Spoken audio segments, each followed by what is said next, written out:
नमस्कार, जय जगन्नाथ। ओडिशार मोर प्रिय भाई भौणी माने आज होची पवित्र ओडिशा दिवस। यही गौरवमय दिवस अवसर में मु देश तथा विदेश रहुवा समस्त ओडिया भाई भौणी मानकु मोर आंतरिक शुभेच्छा और अभिनंदन जनाऊँगी। आज दिनटी आम समस्त गर्व और गौरवर दिन। आज दिन केवल एक तारीख नुहे, यह आम ओडिया अस्मिता, स्वाभिमान और संघर्ष विजय उत्सव। 1936 मसीहा अप्रिल 1 तारीख में स्वतंत्र ओडिशा प्रदेश गठन करिबारे जो महापुरुष मानकर अतुलनीय अवदान रही, आज मुझे बरपुत्र मानक भक्तिपूत श्रद्धांजलि अर्पण करुछि। उत्कल गौरव मधुसूदन दास, उत्कलमणि पंडित गोपबंधु दास, महाराजा श्रीरामचंद्र भंजदेव, महाराजा कृष्णचंद्र गजपति, स्वभाव कवि गंगाधर मेहर एवं व्यासकवि फकीर मोहन सेनापति भाषा प्रीति और अगणित बरपुत्र त्याग आम जातिर मूलदुआ। से संघर्ष जगू आज आम ओडिशा जाति विश्व दरबार निजर स्वतंत्र परिचय सृष्टि कर पारिछि। बंधुगण, आम राज्य ओडिशा हेउछि कला, संस्कृति, भाषा एवं अदम्य साहस एक संगम स्थल। कोणार्कर कारुकार्य आरंभ करी महाप्रभु श्री जगन्नाथ विश्व प्रसिद्ध रथयात्रा पर्यंत आमर परंपरा सारा विश्व रे अद्वितीय।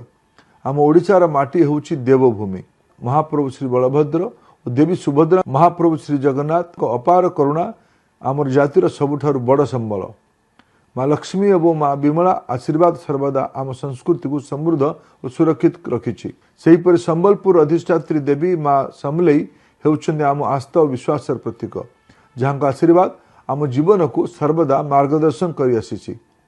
प्रभु श्री लिंगराज आशीर्वाद आम माटी को एक स्वतंत्र सांस्कृतिक परिचय देछि। माँ हिंगुला, माँ तारिणी, माँ कटकचंडी, माँ बिरजा, माँ सारला एवं माँ चर्चिका अभय आमर एही पवित्र भूमि को एक आध्यात्मिक मर्यादा प्रदान करिछि। आमर शास्त्रीय भाषा ओडिशा आमर शक्ति एवं साहित्य और इतिहास आमर गर्व। ओडिया घर पखाल कंसर आरंभ करी महाप्रभु महाप्रसाद पर्यंत आमर पारंपरिक खाद्य संस्कृति जो स्वतंत्रता आत्मीयता रही अनन्य। श्रीक्षेत्र पुरी खजा ठारू आरंभ करी संबलपुर सरस्वतिया, नयागढ़ छेनापोड़, सालेपुर रसगोला, ढेंकानाल बरा और केन्द्रापड़ार रसावली सारा विश्व में ओडिया जातिर एक स्वतंत्र परिचय सृष्टि कर पारिछि। बंधुगण, आजिर ओडिशा एक बड़ परिवर्तन पथरे अग्रसर हेउछि। महाप्रभु आशीर्वाद एवं ओडिया जातिर अक्लांत परिश्रम बल आमे विकसित ओडिशा गठन करने संकल्पबद्ध। आम कला, भास्कर्य, शिल्प और युवशक्तिर असीम दक्षता सारा दुनिया रे ओडिशा पई एक नूतन परिचय सृष्टि करिछि। मु जानी अत्यंत आनंदित जे ओडिशार यह समृद्ध संस्कृति, भाषा और ऐतिह्य को युवपीढ़ी पाखे पहुँचापी राज्य सरकार आज आसंता 14 तारीख पर्यंत ओडिया पक्ष पालन करुछंती। एही ओडिया पक्ष अभियान अधीन रे शिशु मानकर पई खड़ीछुआ और वर्णबद्ध वितरण, ओडिया नाम फलक लगाइबा सचेतनता, पुस्तक मेला, साहित्य चर्चा सह आमर बरपुत्र मान आदर्श उपर आलोचना करा जिवो। मोर पूरा विश्वास यही दूरदृष्टि संपन्न पदक्षेप आम ऐतिह्य को विश्व दरबार एक नूतन परिचय प्रदान करने सह ओडिया अस्मिता को आहरी सुदृढ़ करिवो। बंधुगण, आज ठीक 10 वर्ष पर 2036 रे आम राज्य ओडिशा भाषा भित्ति स्वतंत्र प्रदेश गठनर 100 वर्ष पूर्ण करिवो। 2047 रे आम देश स्वाधीनतार शताब्दी पूर्ण करिवो।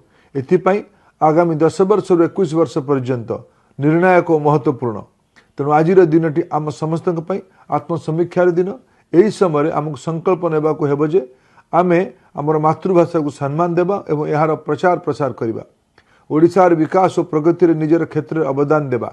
जाति, धर्म, भेदभाव को भूली एक समृद्ध एवं सशक्त ओडिशा गठन में सहायक हवा। प्रत्येक शिशु पाखे पुष्टिकर आहार पहुँचापी सामूहिक दायित्व नेबा। सिंगल यूज प्लास्टिक वर्जन करने सह अन्य मानक ए दिगरे सचेतन करवा। आमर विद्यालय, मंदिर, ऐतिह्यस्थली और रास्ता घाट को स्वच्छ और सुंदर रखा। जल शक्तिर संचय कर प्रकृतिर सुरक्षा करवा। वर्तमान मध्यप्राच्य देखा जाइतिबा स्थिति जेकोसी घड़ीसंधि मुहूर्त धैर्यर सह परिस्थिति को मुकाबला करवा एवं अन्य मानक भयभीत न होगा साहस और सहयोग करवा। प्रधानमंत्री भोकाल फॉर लोकल आह्वान में अनुप्राणित हो ओडिशार स्थानीय सामग्री को प्रोत्साहन देवा, तासह ग्रामीण अर्थनीति को सशक्त करवा। सर्वोपरि जन सचेतन नागरिक भावे निजर अधिकार को सब्यस्त करवा, निजर कर्तव्य संपादन करवा। मोर पूरा विश्वास यही संकल्प गुड़िक ही आमको आगामी दिन में एक स्वाभिमानी, समृद्ध और विकसित ओडिशा गठनर मार्ग देखाइबो। पुणी थे आप समस्त को ओडिशा दिवस अनेक अनेक शुभकामना जनाऊँ। धन्यवाद। वंदे उत्कल जननी। जय जगन्नाथ।